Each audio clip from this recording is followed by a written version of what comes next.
Goodness. All right, now we're official because I'm recording. And good morning, because everybody said good morning. Somebody said they couldn't hear, but I think that was a few minutes ago when I actually had stuff off. So if you can't hear me and wish you could, let me know. It's like, no, we're glad we can't hear you. Okay. Let's see, Google Doc, are you helping me out? Oh, somebody's logging in. And I may do a pause in the middle to take roll. Yeah, probably what I'll do. Okay. Some of the documents are open in the Google. So hang on one sec. Let me try the other thing. Poop.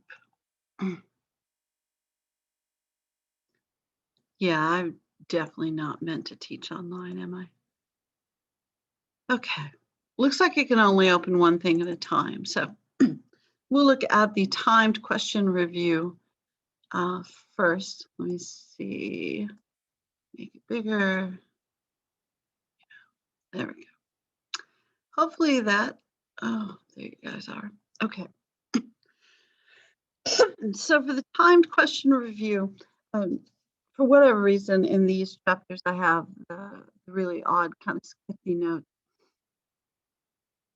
So I wanted to kind of look at the list really quick. So impact of the French and Indian War. And remember, we've talked about this a couple times, but remember that the issue with the French and Indian War is that it creates a large amount of debt, and it doesn't create the spoils of war that the American colonists thought that they deserved. So you have two different perspectives on the impact of the colonial assistance to the British in the French and Indian War. The British felt like they had spent a whole lot of money to protect the colonists who couldn't protect themselves, who couldn't keep their own land safe, who couldn't expand the British Empire without the help of the British military, which I'm sure that part was true. But of course, the American colonists maybe weren't looking to kick the French out of Canada. They probably didn't care that much.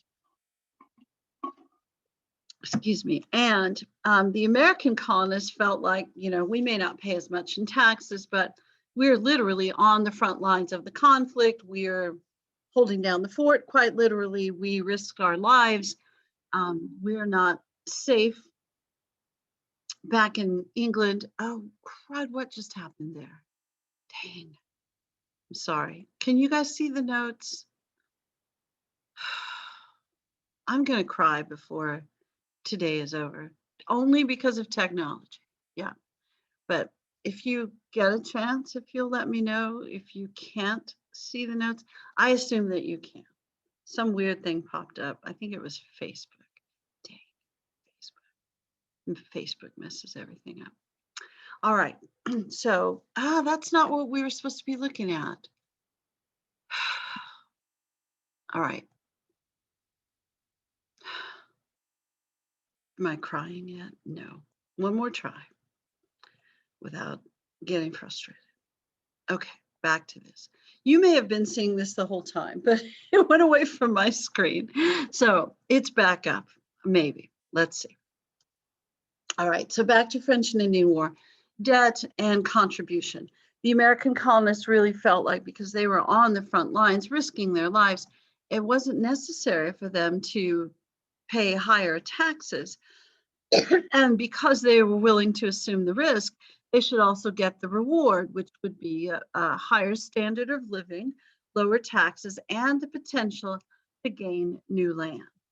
And the proclamation of 1763 cut off that potential to gain new land, which was a great source of frustration to the American colonists. So lack of potential to gain new land and increased taxes. Typically, we talk about the increase of taxes as the major irritant, and that probably was the major irritant. Also, that proclamation line 1763 was pretty close to the Appalachian, it was the Appalachian Mountains. And excuse me, there already were colonial settlements beyond the Appalachians, so source of frustration. Virtual versus actual representation. This is where you end up with the cry of no taxation without representation. Not crying, there's something in my throat. Excuse me.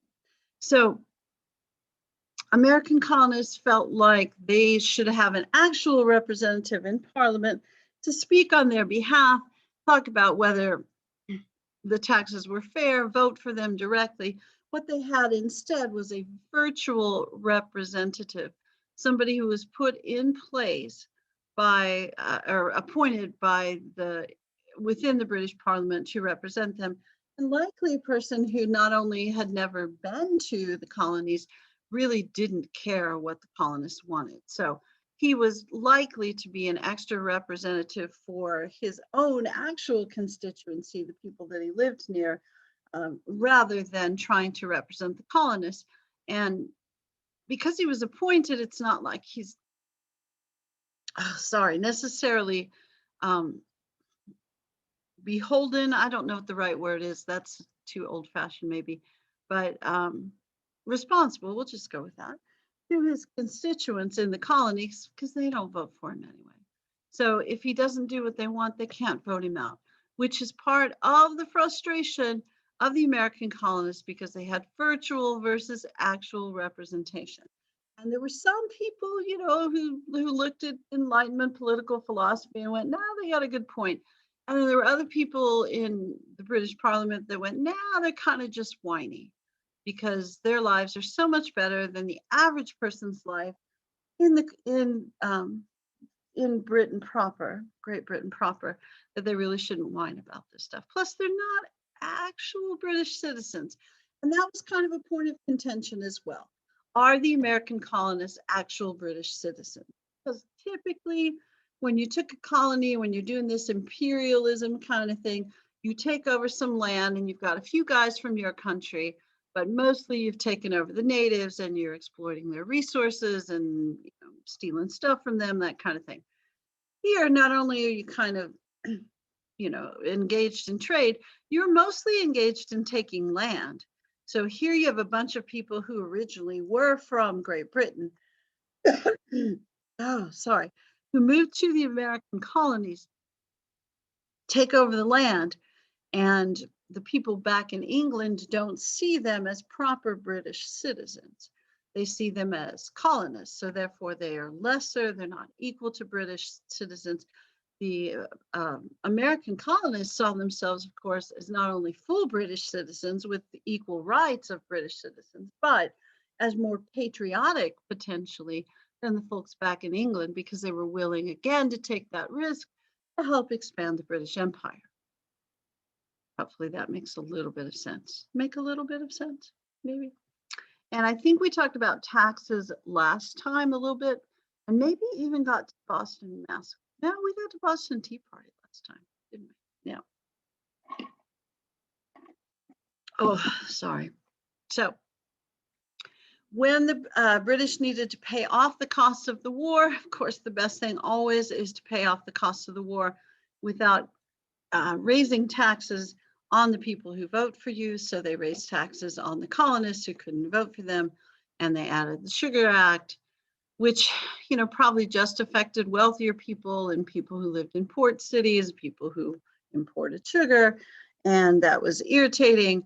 So there were protests, and then it was repealed, and then the British thought, the Stamp Act, that'll give everybody a little bit of a tax, and that'll be fine. They didn't deal with that quite so well. So you saw more organized protests, congresses, letters, circular letters, all kinds of mess, and creation, I don't know, the start of the Sons of Liberty. Sounds like it was a science experiment. Let's put this together and that together, and we'll get Sam Adams.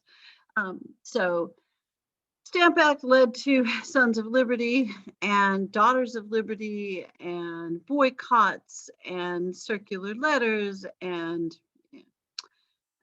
Stamp Act was repealed, followed with the Declaratory Act, where the British Parliament said, you know what, we can tax you whenever we feel like it. We have the authority to do so, and you can't stop us.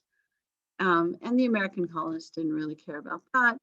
Then the Parliament went back, said, well, we do really need the money, so we'll tax everything in a Navigation Act style list of duties called the Townsend duties. And then those were unpopular, so they repealed all of those except the tea tax, which probably, still made the tea cheaper if you bought the tea that the British government wanted you to buy. All the other tea was now harder to get because really you were just supposed to buy the East India tea because of the Townsend duties. That was the only kind they were going to sell in the Americas. So if you wanted the other tea, you'd have to get smuggled tea. And it wasn't uncommon for people to buy smuggled goods or sell smuggled goods during this time period.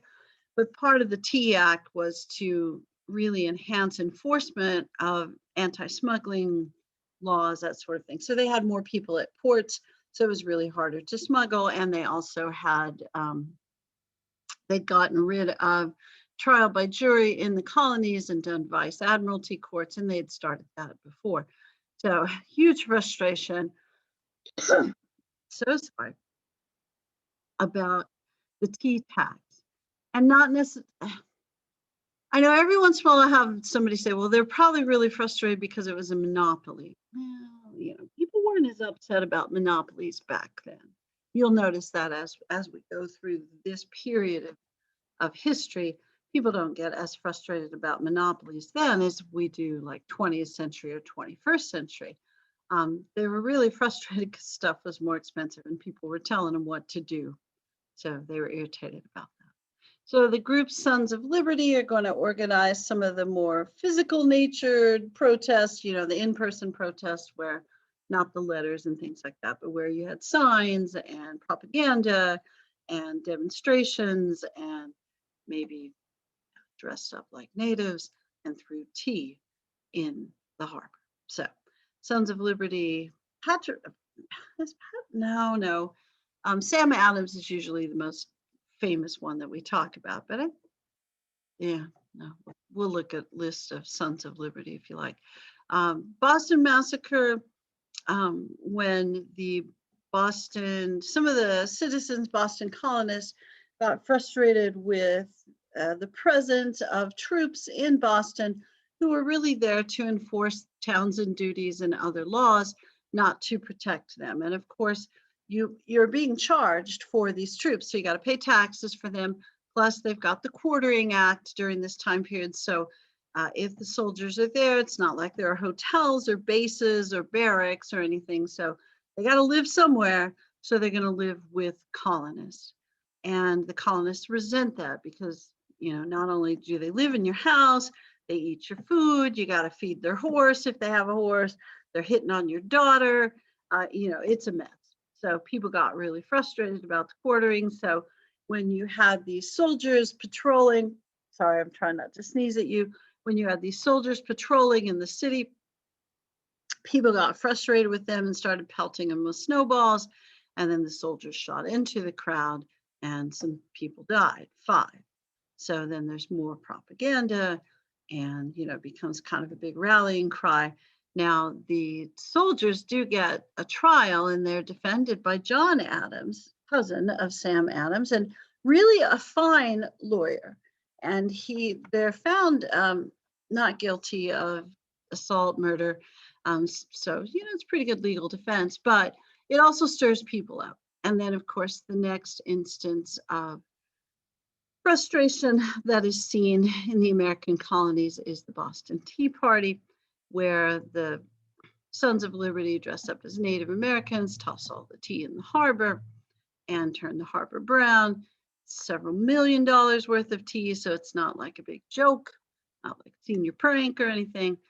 So then the Coercive or Intolerable Act is passed in response, and the port of Boston is shut down until the debt from the tea is paid, which is going to be impossible. It's like being put in debtor's prison, where you have to go to jail until you pay off the debt, but you can't pay off the debt because you're in jail.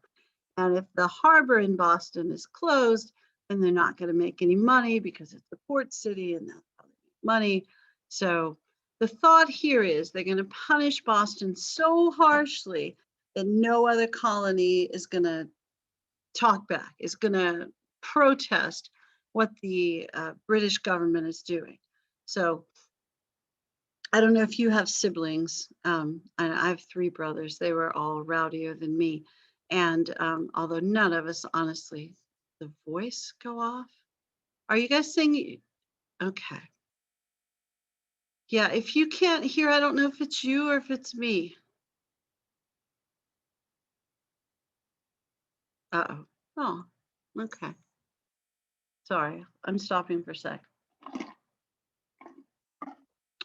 Crud, I'm having a Monday as well. Yeah, so I'm sorry for you if you can't hear. I'm probably saying really brilliant things as well.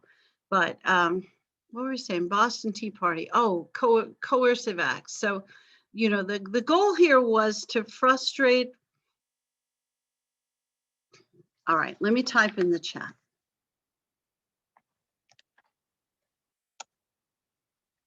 I can't imagine that if you couldn't hear me that someone wouldn't have said before.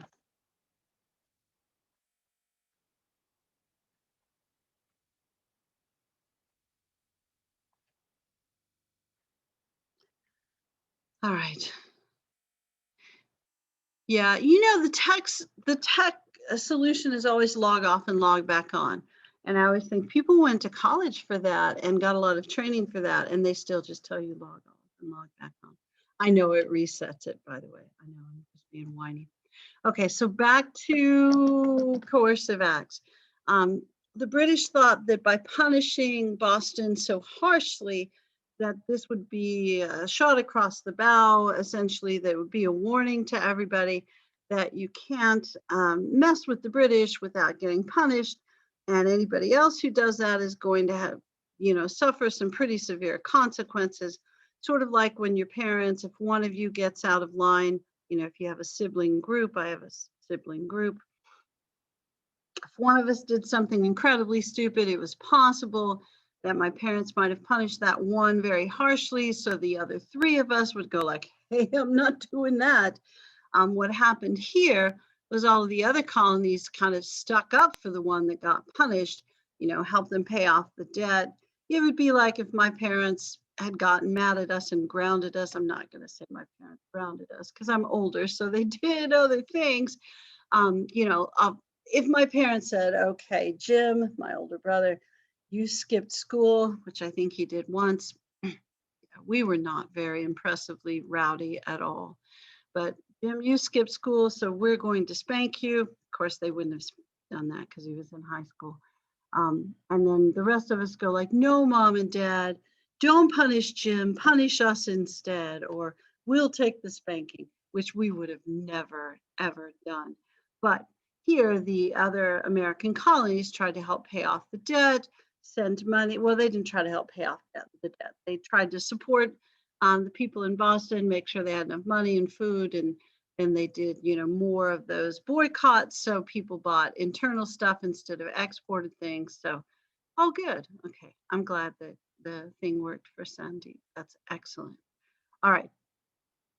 So let me look for the chapter notes, but we'll talk about declarations, major battles, mostly, you know, Saratoga is kind of our thing for this one. We'll talk a little about Thomas Paine and Common Sense, Treaty of Paris. We'll probably get into chapter 6 just a little bit as well. All right, stop the share.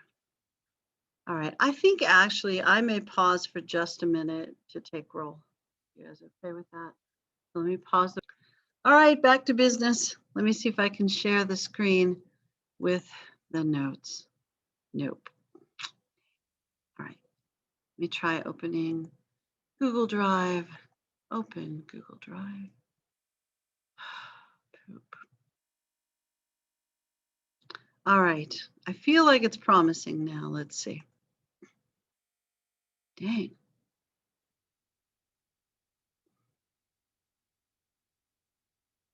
Yay. Yay. Okay, there it is, hopefully. All right, I'll put you guys in the corner. All right. So I think we talked about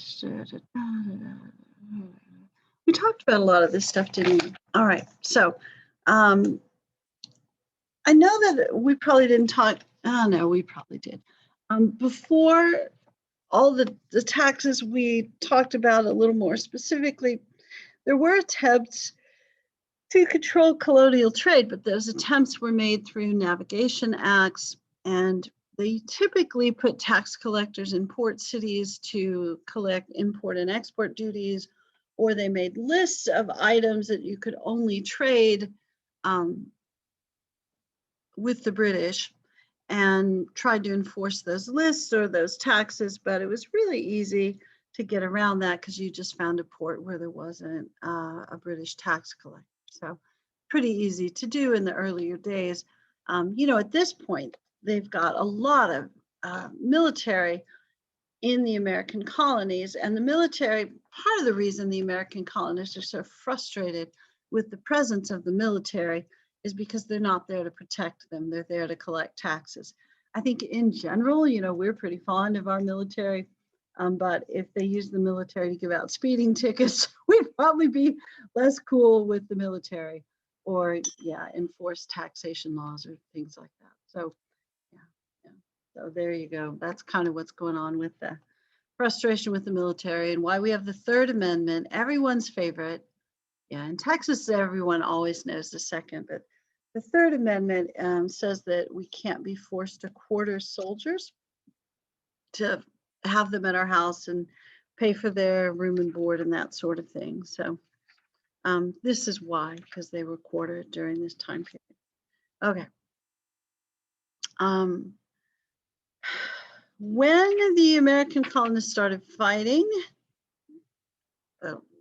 I guess we're ready to talk about that, because we talked about all the taxes that led up, talked about the frustration about taxes, virtual representation. So I guess we're ready to talk about Continental Congress. So Continental Congress was formed after the Intolerable Acts, and the goal there was to figure out how to resist the British punishments, how to organize things, and really how to get people to start to see themselves more as Americans, rather, which is what they called themselves, rather than as citizens of their individual colonies. So they meet the first time in 1774, the Continental Congress, and they start to talk about, how to organize, how to unify, that sort of thing. And that's where you get the Patrick Henry, give me liberty, give me death speech, which, at this point, 1774, this does mean that, there's a war. Yeah, not officially a war, but this no longer is there a discussion of how can we make things right, how can we get representation, that sort of thing. At this point, it really means that they've gone beyond the point of no return, and they're going to have a fight with each other. So the physical outbreak of war happens at Lexington and Concord in 1775. And this is where some of the Patriot, Sons of Liberty type folks are going to try to seize British arsenals, and they're going to get shot. So, and the book mentions, 49 Americans, 73 British Royal Army members are dead. So it's more than just like 5 dudes running around with each other. It's a full-on battle, or a small version, but still it's a battle. This is more than, just a small thing. So the first official battle is Battle of Bunker Hill, but part of the reason, sorry, I know I'm skipping around a little bit this morning. Hard start. I mean, I don't know if you guys are having the same Monday I'm having, but the delegates to the Continental Congress, the first Continental Congress, I didn't mention that, included John Adams, Samuel Adams, George Washington, Richard Henry Lee, Patrick Henry. And let's see, I'm looking for, because I don't want to lie to you about this, when they decided to appoint George Washington, because I felt like that was actually after. Yeah, it was after the First Continental Congress. So after Lexington and Concord and the meeting of the Second Continental Congress in 1775, they appoint George Washington as the commander in chief. And a lot of times too, my younger students would always tell me like, you know, the British had a regular army and the American colonists just had militia, which isn't true because George Washington was the commander of the regular army. Everyone knows George Washington's the commander, but for some reason they don't know what he's commanding. So he is the commander of the American regular army, Continental Army. And they pick him for a variety of reasons. Reason number one, lots of fighting experience in the French and Indian War, 7 Years' War. And I know we'd mentioned before, not all of it was terribly successful, especially initially. You know, he ends up having trouble at Fort Necessity and then has to kind of get rescued by the British, and they don't necessarily see him as the best commander. However, you know, over time, he gains lots and lots of experience and also has observed the British military, so has a pretty good idea of what sort of tactics are going to work and be successful. The other reason as well, oh, sorry, something popped up there, is that he's a very prominent Virginian. And there's, from the beginning of our country, there is this kind of north-south thing going on. And Virginia is kind of right there in the middle, but has slavery, so it has more southern characteristics. So getting leaders from the middle is supposed to unify the North and the South. And that seems to work during this era. I mean, it may not make a lot of sense to us in the modern time period, but Virginians were incredibly important in unifying the colonial era government, army, that sort of thing. So they bridged the gap between the, you know, farthest north and the farthest south. And everybody knew who George Washington was as well. And most people who knew him really thought quite highly of him. So if they knew him personally, they thought highly of him. He had a good reputation. He certainly had military experience. People seemed willing to listen to his command. He also had an unusual ability to be selfless. I think we didn't always see that with all of the founding fathers. So he's unusually selfless, I think, for the group as well. So George Washington is recommended by John Adams. John Adams is also really prominent, and I know we've already mentioned him a few times as having a really strong legal mind. Adams isn't going to be, you know, a military guy, neither is Jefferson, but Adams is really highly respected for his intellect, but apparently his personality is a little abrasive. So he tends to make good recommendations, and he also understands he probably shouldn't be in charge of a lot of things, and you know, until he's president. And then his personality apparently is still a little abrasive. Yeah. All right. So George Washington's recommended as commander-in-chief, and he leads the American colonial forces, which are going to be a combination of state militia and a regular army. So regular army with uniforms and weapons supplied, and maybe occasionally they get paid. They don't get paid all the time. Yeah, it's a problem. All right. What I think is kind of unusual about the American Revolution is it tends to be led by people who have who are doing pretty well. So, you know, you hear well-off families like the Adams family, or plantation owners like Washington and Jefferson and Madison as a large part of the leadership, either the political leadership or the military leadership. But the average person isn't sure that they want to join in. So getting the average person to join in is a little bit tricky. Also, you know, there is, the book mentions something called Lord Dunmore's proclamation that said if any slave fights for the British, then at the end of the war, they will gain their freedom. Um, so that may be pulling some people in the South away from fighting. Well, certainly slaves were not going to volunteer to fight, but sometimes they got volunteered because they're slaves. But there's going to be lots of turmoil. Folks in the middle colonies and the northern colonies, not necessarily, especially in cities, not necessarily as sold on fighting with the British because they gain most of their commerce through the British. I mean, that's the main trading partner because, of course, they control the trade. So a lot of discussion, is this a good idea to actually sign on to the fight for independence? And certainly the Continental Congress had issued the Olive Branch addressed the Olive Branch petition to George III, saying, you know, if you guys will respect our rights, have a permanent reconciliation, then, you know, we can maybe make up. So there's still some discussion of that.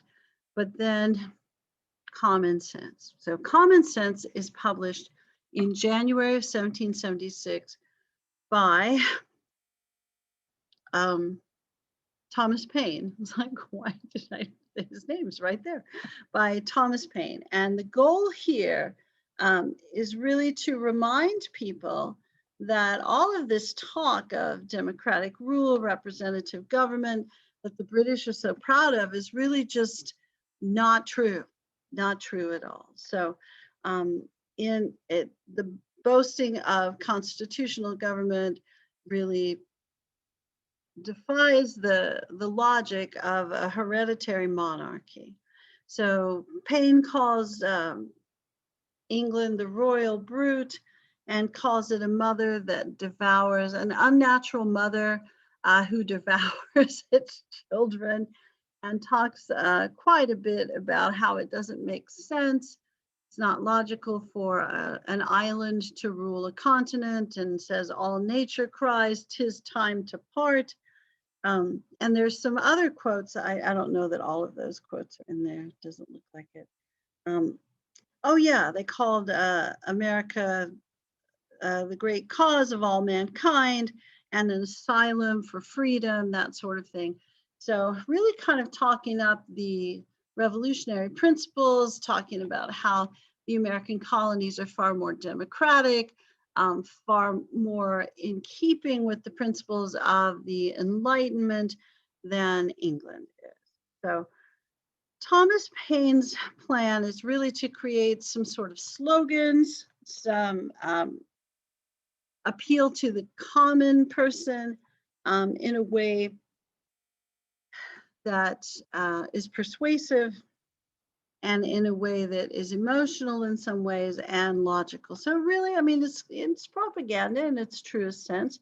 So he's trying to persuade a group of people to his perspective using some logic, using some emotion. And he also writes in a very, very much common terms, vernacular slang, if you will, in some ways, to make sure that the average person really understands what he's saying. Because again, the wealthier folks, the more educated folks, except for plantation owners, you know, some plantation owners not very excited about revolution and talk of freedom, because, you know, when you own slaves, talk of freedom and yeah, revolutions probably aren't good for you. However, lots of, you know, Virginian slave owners did join in on this. But the appeal here is to the common man rather than the educated man, because the wealthier and more educated people already seem to be on board for this fight. So the goal here is to persuade the average person. This gets read aloud in taverns, on street corners. It's sold, or let's see. Yep, it is sold. 150,000 copies, and it's considered one of the most successful political pamphlets of all time. Yeah, he made the list, the bestsellers. But it really does seem to persuade lots and lots of folks that it is time to join into the cause, or join in on the cause of liberty. Now, this is pre-Declaration of Independence, and of course, the fighting is pre-Declaration of Independence as well. Lexington and Concord is in April of 75, and then Bunker Hill is June of 75. So we've already started the fighting before we declare independence, which is an interesting thing to do. But I think that happens from time to time, where the skirmishes start, then some fighting starts, and then you formalize the conflict. So that's kind of what's going on here. All right. As far as fighting strategy, I'm a huge expert on military tactics. Okay, I'm not at all. But here's my basic discussion of military tactics for U.S. History Survey class. Okay. During this time period, European warfare is still, I don't know that archaic is the right word, but they have some beliefs which may seem a little odd to us, that you don't surrender, that surrendering is ungentlemanly. So you got to fight till the battle is over. And that you should use the kind of fighting that you've seen in these old movies, where, everybody kind of lines up and somebody yells fire, and then everybody fires until the other side, to the other side. And it almost seems like they're taking turns or something along those lines. And then, everybody in the front gets shot, and then the other guys move up, and then it's their turn to get shot, that sort of thing. So that was the gentlemanly, proper way of fighting. Don't retreat, and do the kind of thing where it looks like you take turns, but it's not exactly what's going on.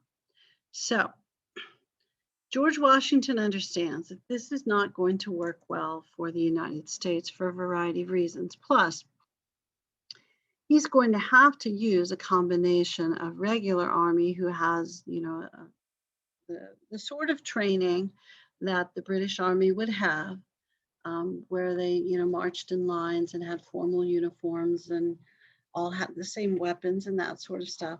And then militia, which are just guys who are assembled by the state, and they probably have some sort of standard uniform, that sort of thing, but they're bringing their own weapons. They may or may not have much formal training, and they're using their day-to-day life skills, which you would have had more of during that time period, that might have been helpful in fighting, because people are pretty used to using weapons back then. Everybody had a gun. It was like the whole world was Texas back then. So everybody had a gun. They knew how to shoot. They were using it for hunting for sure, but also for self-protection, for defense, that sort of thing, because, you didn't have a police force that would protect you, or, kind of kept law and order. Plus, if you lived on the frontier, there are things on the frontier that don't want you there, maybe some bears or whatever else is large and comes after you. It's like around here, there's nothing very large that comes after you. I have like a possum or a raccoon, cats. Yeah, I'm not shooting any of those things. Squirrels, but I don't think there's any bears in my neighborhood. There are those hogs. Yeah, but even if I shot at those, that wouldn't work well. They don't hang out in my yard. But anyway, people don't just have weapons for hunting back then. It's not exactly hunting, it's self-protection. And those guys come together in the militia, and they are less formally trained, that sort of thing. But the US doesn't have enough people to have a large formal army, and they also don't even have enough money to pay a large formal army. So Washington's going to have to combine these folks, and he's going to have to work with people who may or may not have similar training, similar goals. So Washington's going to have to do different sorts of things. First of all, they're going to use slightly different techniques. Washington understands that retreat is strategic. It's not cowardly, it's strategic. So If you are going to lose all of your men if you stay and fight, you're not going to stay and fight. So he used a strategic retreat, which certainly Europeans saw as ungentlemanly and a violation of their standards, but George Washington saw as essential. And they're also going to, do things like hide behind trees from time to time and not just line up and shoot into the other lines, that sort of thing. So they're going to use techniques that they may have used in fighting with Native Americans. And they're going to copy some of Native American fighting techniques as well, because they work. Yeah. So this is, the Americans are not going to fight necessarily in the traditional British style. Now, it doesn't mean that they aren't trained in it, and sometimes they don't employ it, but it's not their consistent thing to do. And also they're going to use retreat. So they're going to retreat. Let's see. Declaration of Independence is signed, as you know, in 1776, June. Did I say June? I did. July 4th, 1776 is when it's adopted, and then it's signed in August, but we still celebrate when it's adopted. Before they agreed on the version that they signed, they edited the initial version a couple of times. There was a committee that got together to write it. The head writer, of course, was Thomas Jefferson, but there were other advisors in that committee. And if you looked at the document sample I used was part of the Declaration of Independence. But the goal of the Declaration of Independence was to explain to the entire world why the American colonies were separating from England, the most powerful nation in the world. And to make it official, I mean, clearly we'd been fighting already, but this is going to be a statement of purpose. It's going to explain why we're doing this. And it ends up being, a fairly important historical document internationally as well. I think in part it's important because the American colonists win independence. It may have been less important if they had lost the war, but it gives a philosophical statement of why they're declaring independence. It makes a list of complaints against the King of England, talks about all the different things that the King of England was doing that he shouldn't have done. And one of the biggest edits from the version presented on July 2nd to the version approved on July 4th was to take out the complaint about George III continuing the evil practice of slavery. For whatever reason, the southern states weren't very excited about that in the Declaration of Independence. They said, hey, that's a little divisive.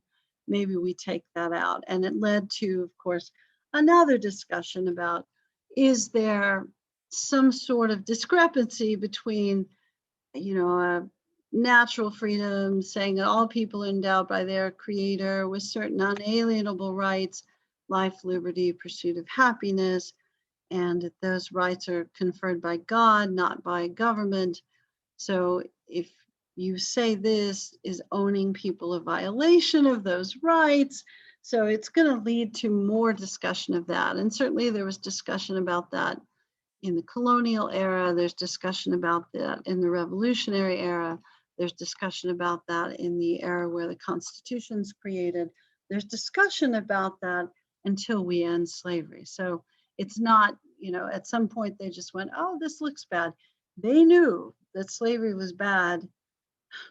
Somebody knew that it was bad. Not everybody agreed it needed to be ended since before our country started. So they took out the statement about George III promoting slavery because they needed to unify the North and the South.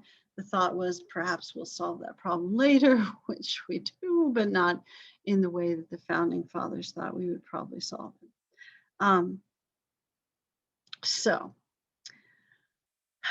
what else were we going to say about Declaration of Independence? Big long list of complaints about England, about the King of England, because they really don't want to complain too much about the Parliament, because what they've been asking for is representation, and Parliament is representation. So they are going to talk about how the King of England is violating the principles of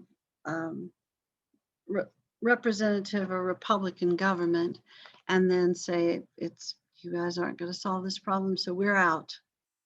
So there you go. So you've got a justification, and then at the end, people sign it. People sign it, and John Hancock signs it, in a large way, so that it's very apparent to the King of England. He can see his signature.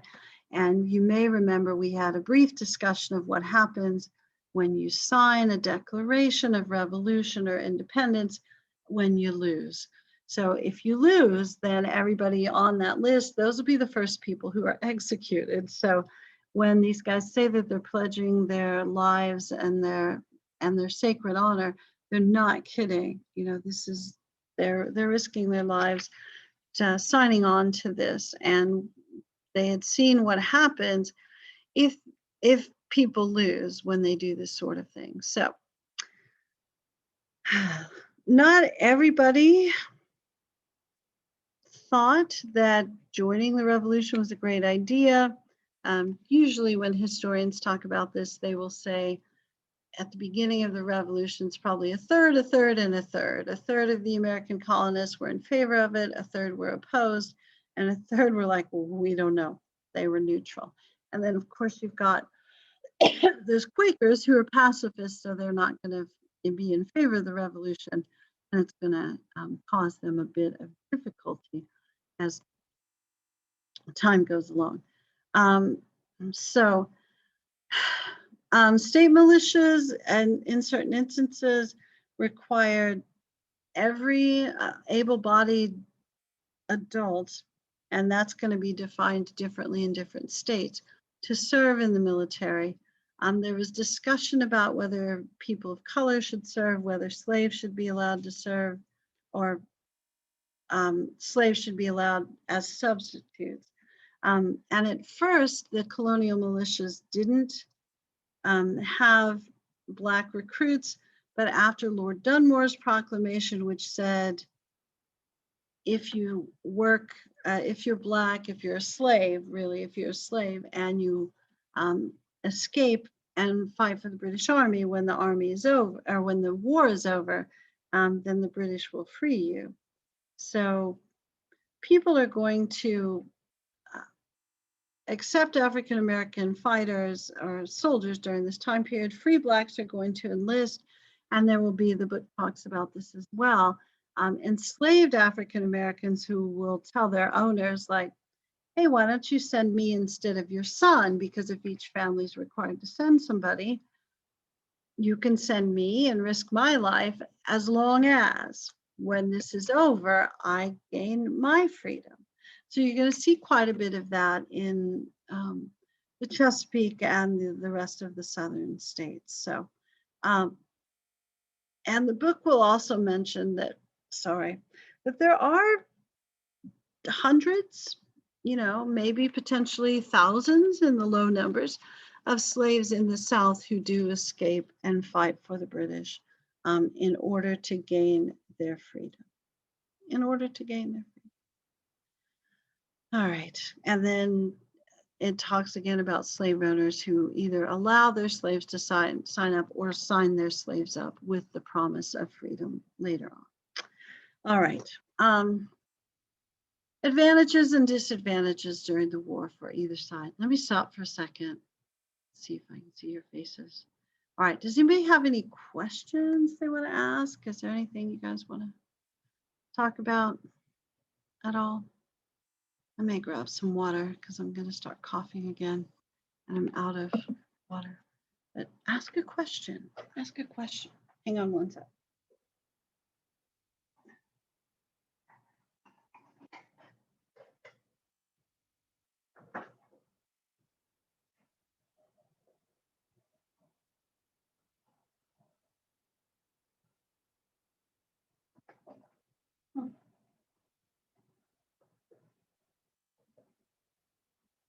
little water thing is making a really weird noise. Oh, maybe you ask a question. Let's see. We talk about the Treaty of Paris. Well, yeah, we can. There's going to be a Treaty of Paris at the end of the American Revolution. And that's probably the one that you're wanting to talk about. No, the colonists don't have allies at the beginning. Yeah, we're getting there. That's why the Battle of Saratoga is so important. So we'll talk about, yeah, before we go today, sorry for the yawn, we'll talk about when we get allies. These are fine questions, so thanks for asking. And we'll talk about who gets what in the treaty. Yeah. Oh, excuse me for the yawn. And you'll notice as well when you look through the book that, you know, this book is designed for a survey class. So there's not a lot on here about, you know, battles and military tactics and things like that, because it's just not what we do in survey classes. So sorry about that if you were hoping for any of that. Sorry.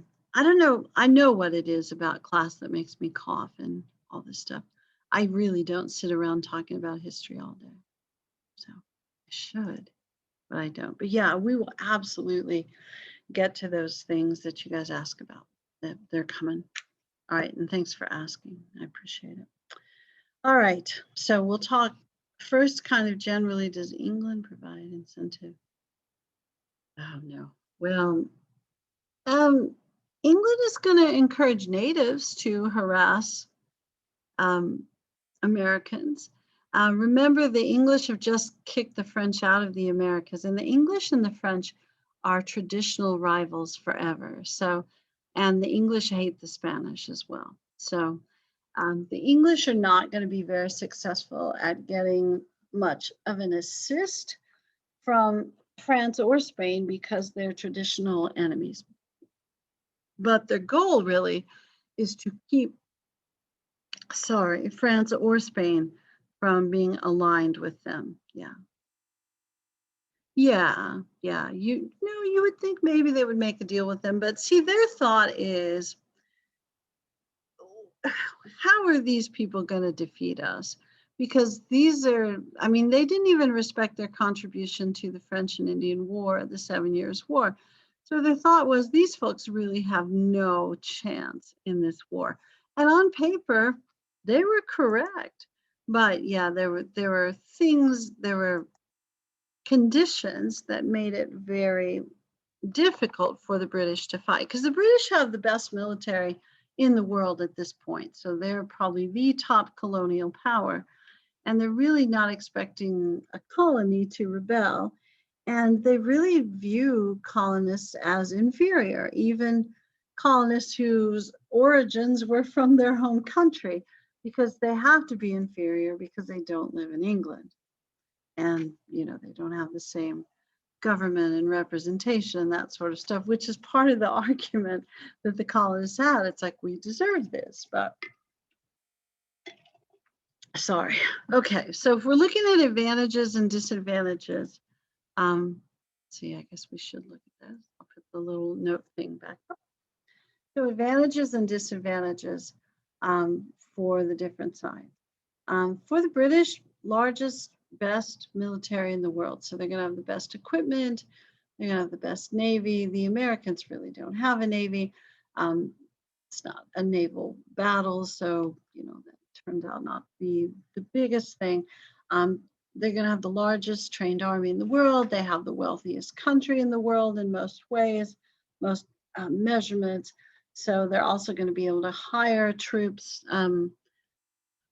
the Hessians. So, you know, on the surface, the British and beyond, I mean, it's true. The British have the best military in the world. They're going to have the best equipment. They're going to have the best, they're going to have a very large economy, even though there's debt, but they're going to have access to all of the material that they need, and their economy is going to be able to support a very large war as needed. American advantages, a lot more strategic than financial. So they don't have to travel. across an ocean to get their supplies. However, they're not going to have all the supplies they need. But the supplies they can get are probably close by. Um, the potential of allies, because a lot of people hate England. However, nobody is going to want to align with the United States unless there's some suggestion they might actually win. And there's no chance of that at first. It really just doesn't look good at all. The advantage of the cause, they're probably much more enthused about gaining their own independence than the British troops are, or the hired Hessian troops are, about fighting for the British to put down a rebellion. And probably loyalty to their commanders. You'll see quite a bit of that. British troops, when they winter, a lot of times the troops have inferior quarters, and the commanders will confiscate or commandeer, a wealthy person's house and stay in there. And the soldiers are really in tents or in inferior quarters. Washington and most of the commanders are going to live exactly the same way that the troops live. So it's going to inspire quite a bit of loyalty that you just don't see on the British side. So American advantages are definitely not equipment or, material, things like that. And they're certainly not, the size of the army, that sort of thing. But they also don't have an entire, a semi-global empire to maintain and protect. They also don't have a large enemy right across the English Channel. They don't have France kind of on the edge, thinking, well, if they stumble a little or they get distracted over in the Americas, then maybe we can, launch an attack or do something just to harass them a bit across the English Channel. So, there's a little bit of a risk for the British putting too much attention on the American conflict, but it really does look like the American conflict should go the way of the British. And the book will talk about how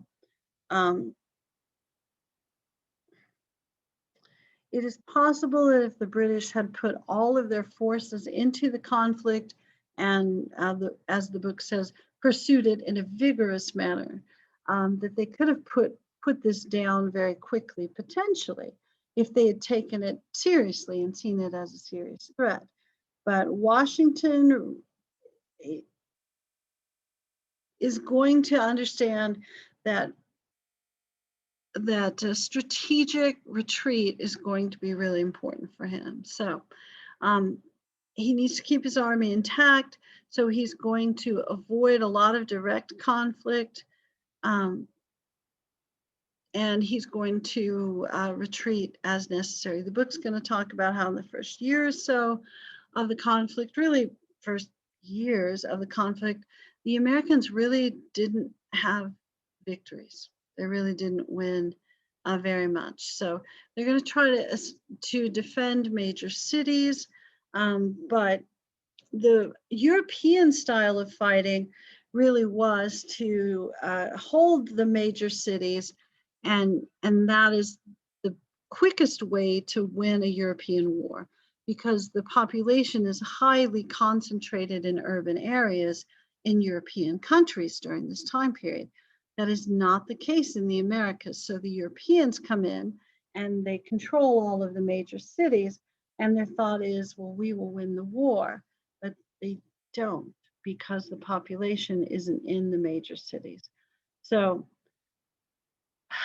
the book talks about how Sir William Howe is the first major commander for the British armies, and that he is successful in all of the small skirmishes and the battles, but he really is never able to capture the entire army, the entire US Army.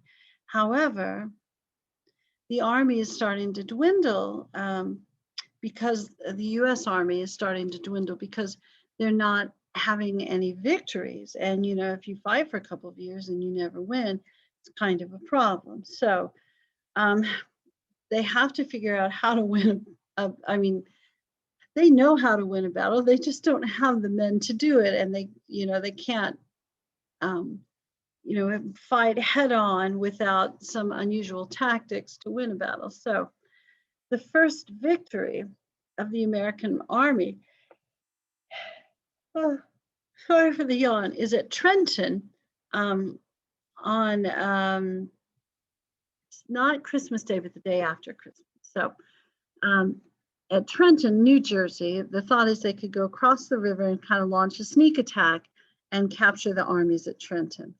And the reason they thought they could do this is it's a bunch of Hessian soldiers. So the rented, is that a fair word? The itinerant German soldiers.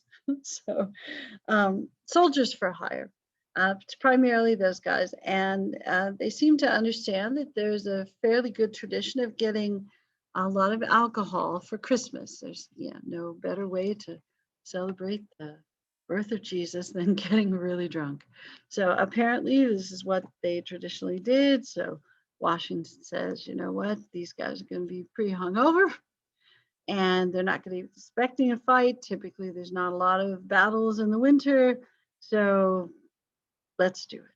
So they send a few thousand folks to Trenton to capture the British soldiers, and they are successful. So it's the first American victory, and this is 1776. So they've already been fighting for a year and a half at this point. But and then of course Washington's going to make sure that guys like Alexander Hamilton and Thomas Paine, and Hamilton actually is fighting with him in the army. Paine is definitely not, but they're continuing to write and publish things as well to help support the American cause. So you start to see a little bit of a turning point with Trenton in 1776, but it's the summer of 1777 where stuff starts to happen. And most historians, American historians, US historians, think that the Battle of Saratoga is probably the most important battle in the American Revolution. And this is where we get allies. This is where we're getting an answer to one of your questions. So yay. The hope, of course, when the US declared independence is that France or Spain, probably France, because France is the most direct enemy, I suppose, or opponent or rival of England. And of course, they're right across the channel from them and pose, some strategic difficulty for them. So the thought is, sorry for the yawn, if you get the French to sign on, then this would be a huge advantage for the Americans because not only could they send Navy, some troops, some material, because they had all of those things, and in some instances in abundance.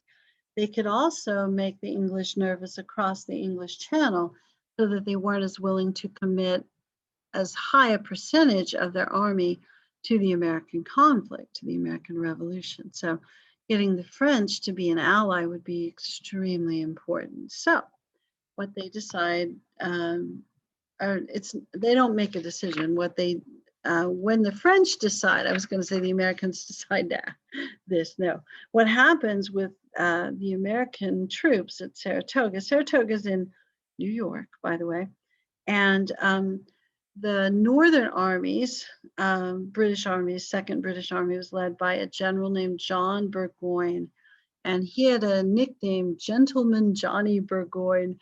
And he had quite a reputation as a partying kind of dude. So what he decided to do when he wintered in Saratoga was really kind of have fun and party, that sort of stuff. And apparently was a little distracted from some of the things he was supposed to do. So the Americans sensed some weakness here, and General Howe moves his troops away from Burgoyne's troops, so they're a little more isolated. So the American troops are able to recognize that Burgoyne's forces are essentially abandoned, and Burgoyne and Howe apparently didn't communicate well with each other, so they ended up moving apart from each other. The Americans recognized this, sent their troops to Saratoga, block Burgoyne's army, surround it, and then capture it, and they have to surrender. So this is the first major victory and surrender of an entire army to the American colonists. And then the French look at this and go, oh my goodness, they maybe could win. So we can officially become their allies then.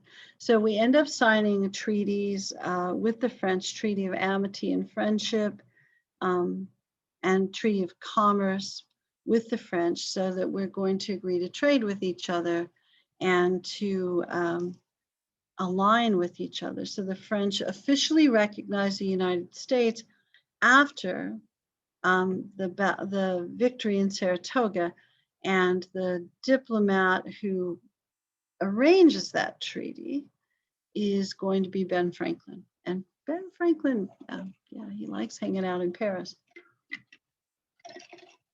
But Ben Franklin is an important advocate for the war. You know, he's a senior citizen, so he's probably in his 70s at this point, because I think he's 80. I think he's 80 when they write the Constitution. So he's an older fella, but he's an incredibly important asset diplomatically during this time period. So the French also still frustrated with the British for kicking them out of Canada. So they want to do anything they can to weaken Great Britain. So they're going to send troops, they're going to send people to help train militia, they're going to send the army. And really their goal, the book's going to talk about this a little. The French fleet is probably more interested in harassing trade ships in the West Indies than they are to help along the American coast, but they are going to help along the American coast as well. But the French are going to be an important ally in the American Revolution. They're going to send, the ships are going to be able to blockade some of the harbors, and it will lead to, it'll help lead eventually to the surrender of the British, because at Yorktown the coastline is blocked, that sort of thing, and the British couldn't get folks in and out. So the French fleet is going to be very helpful, and then the Marquis de Lafayette is going to come and help train troops and help lead into battle. And yeah, no, French troops are going to become fairly important. So this alliance with the French that is created in 1778 after the Battle of Saratoga is really important. It's really important. On the border, like on the edge of settlement, the book is going to talk about how sometimes the Native Americans are going to be more likely to harass colonists because they think, you know, they're trading with the English is more important. But the Iroquois are going to side, which is the largest confederacy, will side with the British, but the Oneida will side with the Americans. So it's going to at least split. So there's going to be some help along the colonists. And it is interesting, and the book points out too, that one of the grievances in the list of things we were mad about with King George was getting Native Americans to attack American colonists. And then, you know, there was some discussion. So you're getting Native Americans to attack the British, even though you thought that was something you shouldn't do during, you know, that you complained George III did. But, you know, all's fair in love and war, right? The book will talk a little bit about people who, well, Benedict Arnold as probably the main trader of this time period, and the war lasts a really long time. So by the time we're toward the end of the war, a lot of soldiers are getting kind of frustrated because, well, they're not getting paid. And the American government is bankrupt. And if people are getting paid, they're getting paid in printed money called a continental. And the continental is highly inflationary. So you need a whole bunch of them to buy something. Or in some instances, you know, each state has their own currency. In some instances, the continental is not worth anything. Hence the colonial phrase, it's not worth a continental. So it's not worth anything. So the book mentions that you start to see kind of a turn of events in 1781, where this north is controlled at first, and then the southern part of the war at the Battle of Cowpens is really kind of wrapped up there. And then the Marquis de Lafayette are going to block the French escape.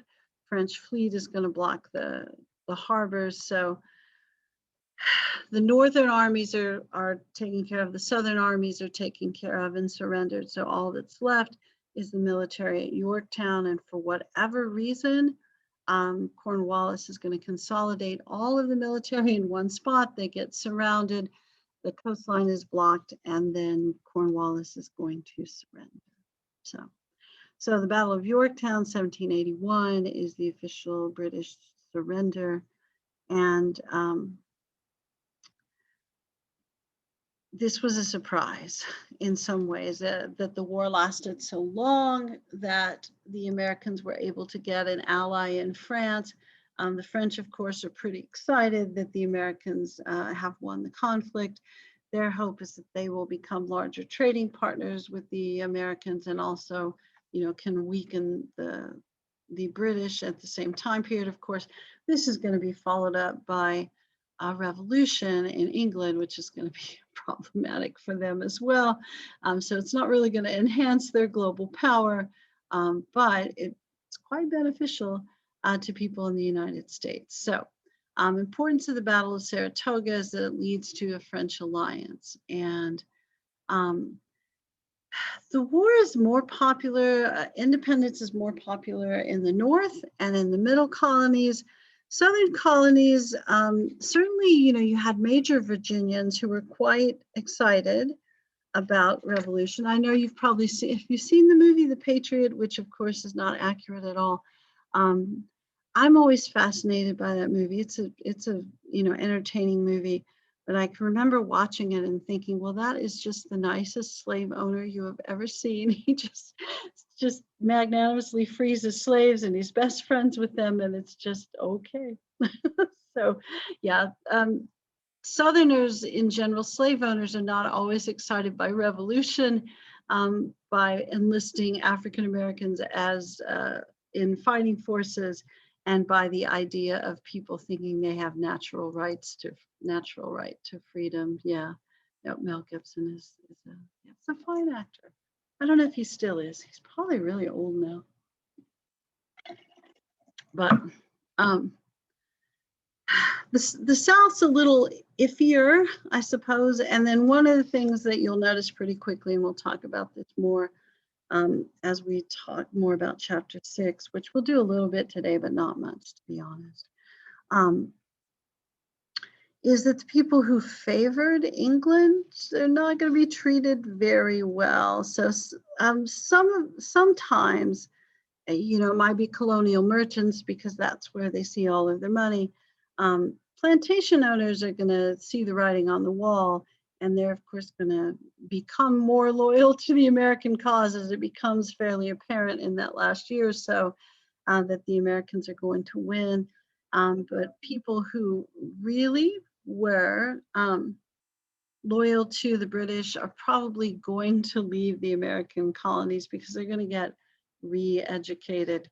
And so they get the crap beaten out of them, their stuff stolen, and yeah, they're going to get harassed for a long time.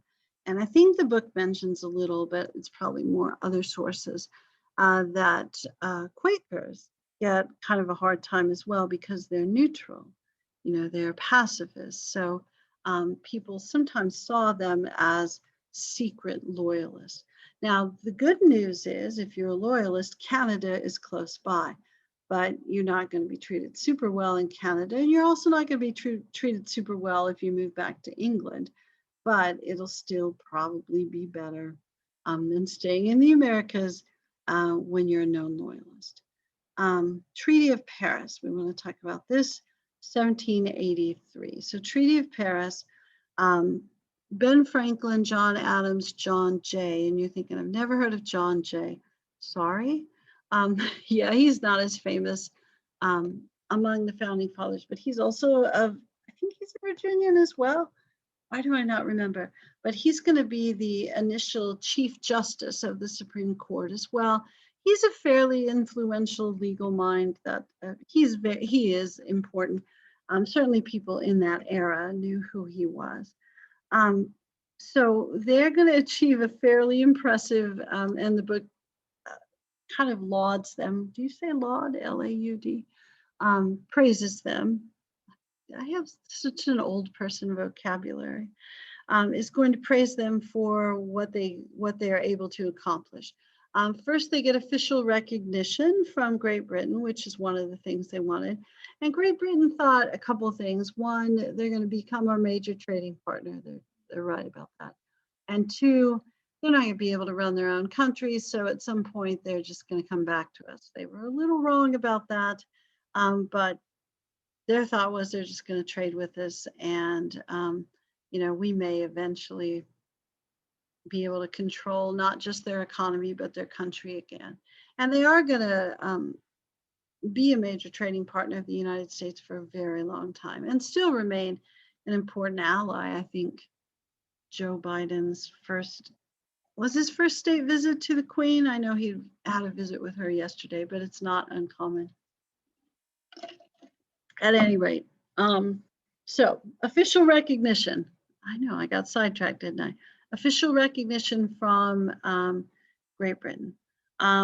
Control of the land, some land east of the Mississippi River that was disputed territory, and fishing rights. And some of you are going, yes, fishing rights. Fishing rights all along the New England coast. And the Atlantic waters in Canada. And this is going to be hugely important because a lot of the English waters, around their country had been kind of fished out because they had a lot of folks and not so many resources. So this dried fish was apparently quite a huge export. So this is going to be an important commodity, not only to feed people in the United States, but also to export to European countries. So we are going to promise not to persecute people who remained loyal to Great Britain. We may or may not honor that promise very well. Certainly, they'll have some of the same legal rights, at least on paper. But it's interesting that the American colonists were able not only to win the war, but also to be fairly assertive at their treaty for independence. So the main things that you'll want to remember about the Treaty of Paris, 1783, because there's so many treaties of Paris, is that it gains official recognition for the United States. So it grants their independence, official recognition of the independence, gives them access or control of land near the Mississippi River and Canadian border, and fishing rights in the northern Atlantic off the Canadian coast. Yeah. All right, there you go. And the different colonial regions, they're gonna have to work some stuff out, aren't they? So excuse me. Yeah, definitely more popular in certain areas. The independence more popular in certain areas of the Americas. But at this point, it's a done deal. People who don't like it will leave. I know.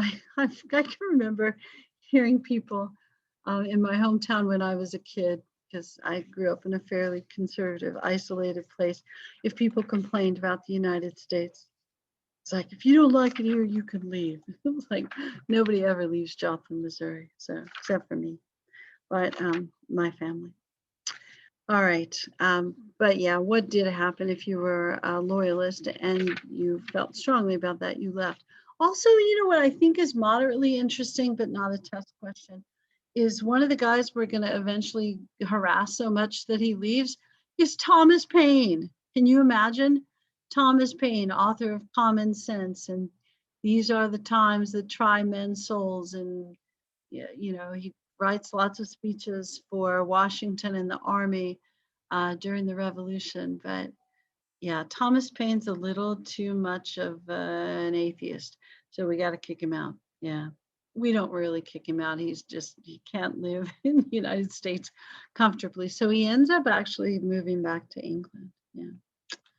All right. That seems like a good place to stop for a minute or two. Let me stop and see if you guys have questions, or if maybe we should look at the review list a little bit more. Let me see if I can find that and bring it back up. I got a whole bunch of texts during class that are hopefully going to explain to me how to fix why I can't open any documents. All right, timed questions review. All right, so yeah, I think we got most of the stuff. So Bunker Hill's the first official battle. I don't know why I put those out of order. Lexington and Concord is kind of skirmish that gets things started, although it's, you know, it's much bigger than a skirmish. The shot heard around the world. Battle of Saratoga, probably the most important in a lot of ways, because it's how we gain an alliance with the French. Once the French see that we might actually be able to win a couple of battles on our own, they go like, nah, we'll chip in too. And then the Battle of Yorktown is the final British surrender by Cornwallis. Thomas Paine and Common Sense, which, you know, we've already talked about more than once, certainly persuades the average person to join the revolution. And the Treaty of Paris gives us official recognition of our independence, fishing rights, which are more important than they sound, and control of land along the Mississippi and Canadian border. All right, there you go. All right, as we talk about the stuff in chapter 6, stuff we'll want to start thinking about. And, you know, Dr. Foner's theme all the way through is, what does freedom mean for certain groups of people? So women are going to suggest that perhaps they are in need of some freedom. Native Americans, perhaps in some instances, are going to suggest that they are in need of some freedom. Slaves, former slaves, are going to suggest that they are perhaps in need of some freedom. And so this idea of freedom is going to be a little catchy, and it might be a little more catchy than the American founders really had hoped for. And, you know, in the North, there's going to be a lot of discussion of how is slavery compatible with the Declaration of Independence. And as we, you know, move toward the Articles of Confederation and then toward the Constitution, there are going to be some very open discussions of that. Different state constitutions are going to start establishing processes for emancipation. You're guessing correctly that those are northern state constitutions. There's a discussion of who should have the right to vote. And even in a few states, there's discussion of separation of church and state and establishment of public schools. And there's going to be a pretty early talk about how, if we want our republic to remain strong, then we're going to have to educate the members of the republic to strengthen it. Now, you'll see that more in the North than the South. And not necessarily because Southerners don't value education. I trust that they do. We're all Southerners, either current Southerners or, you know, you've been a Southerner your whole life. Certainly we know that in the modern era, there is a value of education in the South, but Usually, for you to have public schools, you have to have cities. We didn't have as many cities in the South as they did in the North. And also, you want a ruling class that wants education for everyone. And you did see that more in urban areas than you saw in rural areas. And certainly in the South, the controlling class or the ruling class was a slave owning class. And they wanted to, of course, keep slaves enslaved and certainly didn't want slaves to be educated. But they also weren't really keen on poor whites being educated because they really didn't want them becoming part of the ruling class. They really wanted to control all of the laws that were passed. And as far as religious toleration, you're going to see that a little more in the North than the South. Um, and well, yeah, I guess religious separation of church and state. You're going to see the push more for that, probably in the middle colonies in the North. And I know who wrote um, the ordinance of religious toleration. The main one that we talk about, of course, is Thomas Jefferson. And Thomas Jefferson is such a quirky dude. And we'll just talk about him for a minute or two, and then we'll look at the questions. I forgot to open the weekly question. We'll see if I can do that. Crud, I may not be able to do it. I'm sorry, the unit questions. I don't want to make any more confusion about it. So Thomas Jefferson, slave owner who thinks slavery is wrong, who thinks that everyone's entitled to unalienable rights and that they are granted to you by God, and he's not really sure how you find God. So we put up with a lot from Thomas Jefferson for the time period. I'm not saying that, I'm personally frustrated with him, but he does not fit the time period very well. Most of the founding fathers are pretty devoutly religious or at least culturally accepting of the church. They go to church regularly, they're church members, that sort of thing. Thomas Jefferson is not exactly one of those guys. He does think that you need to have religion as a foundation for public morality.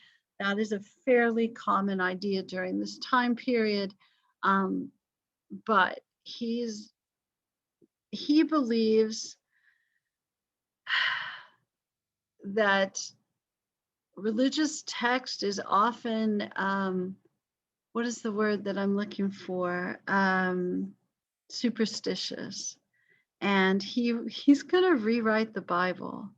Now, I don't know that a lot of folks can get away with rewriting the Bible during this time period, but Jefferson has something called the Jefferson Bible. And so what he does, apparently he takes a little penknife and literally cuts passages out of the Bible that he thinks are irrational.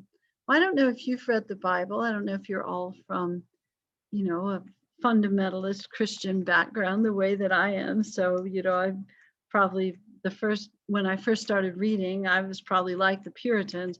I started reading the Bible because, I can't remember a time I couldn't read, and I can't remember a time we didn't go to church. So when I was a kid, my parents went to church 3 times a week. So we were serious about church, which I think is interesting because later on, as I got older, they honestly stopped going to church altogether. So maybe that's not so strange if you overdo it a little at first. But anyway, if you've read the whole Bible, you will notice that there are some irrational things that go on in there. Anything that's considered a miracle would be irrational. So if Jesus is healing people or turning water into wine, that got cut out by Thomas Jefferson. A lot of the Old Testament stuff's going to get cut out because every once in a while God creates a rainbow as a promise, or says, I don't like you, so sends a lightning bolt and kills people. Or if somebody touches the Ark of the Covenant, they die. Or angels appear to people, or somebody wrestles with an angel. So Thomas Jefferson's Bible has a lot of stuff cut out of it. And he also reads the Quran and reads the religious texts of other major world religions. So he's a different sort of fellow. And most of the founding fathers, and they have kind of the book has a list, really are more kind of like deist, I suppose. They believe in God as a creator. They don't necessarily believe in God as a force who intervenes in your day-to-day life or expects certain behaviors of you. Um, I mean, basic agreed upon moral behaviors like Ten Commandment kind of stuff, or don't murder, honor your family, obey the laws that are that you can agree are moral, that sort of thing. But they don't really see religion, in the way that maybe the rest of a lot of the population saw it during that time period. So you, I think one of the things, and I think this is in your textbook as well, maybe it's somewhere else about Jefferson that I was reading over the weekend, but he's the one who says that it doesn't cause him any harm if his neighbor believes in one God, a three-part God, 20 gods, or no gods. So why should we regulate that? Why should there be any laws about religion? So you're going to start to see Jefferson, the bill establishing religious freedom, you're going to start to see a push for separation of church and state. And that's not really written into the Constitution or anything like that, but it's a principle that you see in state constitutions. You do see a protection, once we get to the Constitution, the US version, you'll definitely see a protection of religious freedom in the First Amendment, but it also protects it says the government can't intervene in religion, and that the intervention should not, or what word did I just make up? Religion should not intervene in government. Okay. King George ever decide to raise taxes to the citizens? Sorry. Inside the country after they got trolled by the Americans. I'd imagine George III, I can remember there was kind of a phase in US history, or European history as well, where they talked, they even made a movie called The Madness of George III. The way that this is handled would kind of lead to the beginning of the end of George III's reign. And what is it, the disease they said that he had? Probably porphyria, something like that, but some sort of, he became irrational as well. So, he's going to get replaced pretty quickly after this because he's not able to rule. But yes, life's going to get a little expensive in England after this. They definitely have to pay off some of the debt, but also losing this war is going to save them money because they don't have to have the soldiers, that very large military presence in the Americas. And they really just have a military presence along the Canadian border. So this is going to lead to a decline. The war was expensive, but not having a consistent presence of troops is going to save them money. And they're also going to start colonizing more heavily and controlling more trade in India, in African nations as well. So they're going to move from harassing folks in North America, and they'll still have some Caribbean island sugar colonies, but they're going to colonize in other places as well. Yeah. So what they'll do to fix the debt is decrease some expenses, raise taxes, and then control trade in other places. Plus, the balance of trade is pretty good for them with the United States because we're going to buy lots of manufactured goods from England. It's either going to be England or France. And when France goes through the revolutionary period, it's going to be a mess. But England and France also are going to get into a war pretty quickly after this. And it's going to mess up trading routes once we get into the era of the French Revolution and the early American presidential periods. I didn't mean to scroll through that question like that. All right, so Yeah, and the guy who really makes the policies for the for the British Empire is going to be the Prime Minister, and the Prime Ministers are going to have to, they're going to have to raise taxes briefly for sure. Yeah. Let's see, it would be awkward on trading with the colonists post-revolution. Yeah, but the trade with the American colonists actually does favor the English. We have a pretty big imbalance of trade for quite a while. Once you see that changing, honestly, is when we get closer to the U.S. Civil War, when the South becomes the largest cotton supplier in the world, and then after the Civil War, when the United States becomes the biggest manufacturing nation in the world. So we really go from an exporting power, especially in with cotton, to becoming a manufacturing power. But that's, you know, that's way down the road. So, yeah, the U.S. economy is really big.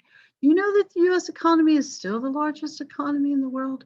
That always surprises me because I think, you know, we all think it should be China, and our balance of trade, our trade deficit with China is pretty enormous, but we still, you know, have the largest economic production and purchasing power and all that sort of stuff. Not much longer, you know, because there's more people in China, more people in India as well, but it's not as, um, the manufacturing sector is not as developed. So. All right, I feel like I'm stopping because I don't want to get too much into chapter 6. Stop the sharing. And let me see if you guys have any questions before we go. I might double check the roll, but I think only 1 or 2 people came in because we didn't have that. Most of you were already here. All right, do you guys have any questions before you go? Be my goal in life to do a couple of things today. 1, finish grading. I'll definitely do that. And 2, figure out what the heck happened on the Word update that has made it, or the Office update that has made it where I can't open any documents. Otherwise, I guess I'd just move everything to Google until I figure it out. All right, do you guys have any questions or comments before we go, or before everybody logs off? Yeah, I definitely need log. Let me stop the recording.